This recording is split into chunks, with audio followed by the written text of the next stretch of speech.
The courtroom fell silent the moment the gavel struck. But not the kind of silence that follows justice. This one was heavy, wrong, and bitter. The kind of silence you feel in your bones when something sacred is being trampled. Judge Morton didn't flinch as he looked down at the frail, silver-haired man standing before him. The old man's hands trembled slightly, not from fear, but from age, veins like cracked riverbeds, skin like parchment weathered by time and memory. His uniform jacket, though decades old, was pressed to military perfection. Medals glinted on his chest, but none of them shielded him from what came next. Life in prison, the judge said flatly, without the possibility of parole. A gasp rippled through the gallery, then silence again, thick, stunned, almost painful. No one spoke. No one stood. No one moved to defend the man who once ran into bullets for the same people now refusing to meet his eyes. Colonel Harold Brenner didn't protest.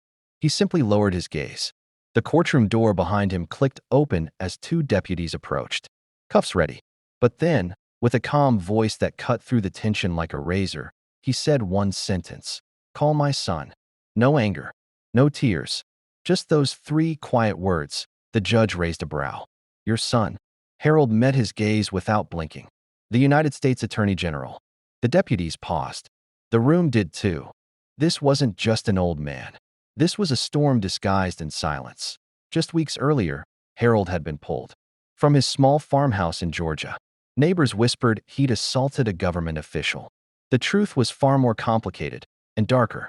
Harold had intervened when a corrupt federal agent tried to evict his neighbor, a disabled widow, without proper notice or legal authority.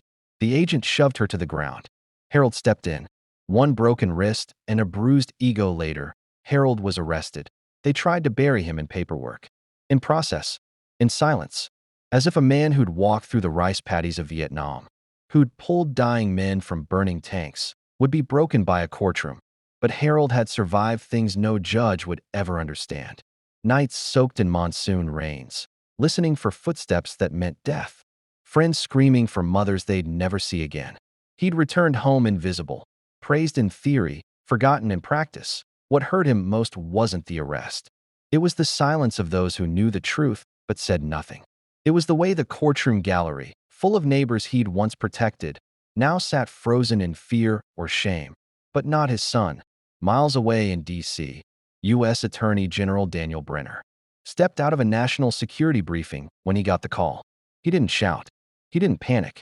He simply nodded, whispered something to his aide, and within hours, a black SUV was heading to the Georgia courthouse. By the time Daniel walked into the courtroom, the sentence had already been delivered. His polished shoes echoed against marble floors as he moved through the gallery, each step more defiant than the last. He said nothing. He only approached the bench, handed the judge a folder, and stepped back. Inside, video footage from the widow's porch camera showing the federal agent's abuse, medical records, eyewitness statements, legal overreach documented in chilling detail, and one final paper, a signed executive order requesting full investigation into judicial misconduct in small-town courts. The judge's face drained of color. The silence returned. But this time, it carried a different weight.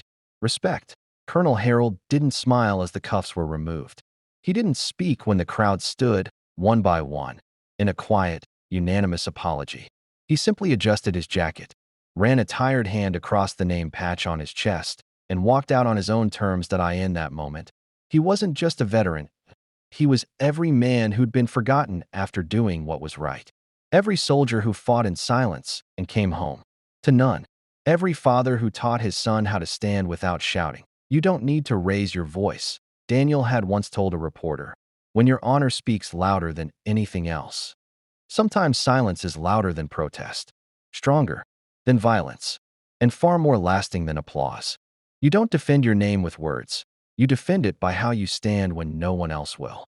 As Harold passed through the courthouse steps, a small group of local veterans saluted. Slowly, solemnly. No speeches, no noise. Just the kind of silence that says, "We see you. We remember. We stand with you." And for once, the world stood still, not for punishment, but for honor.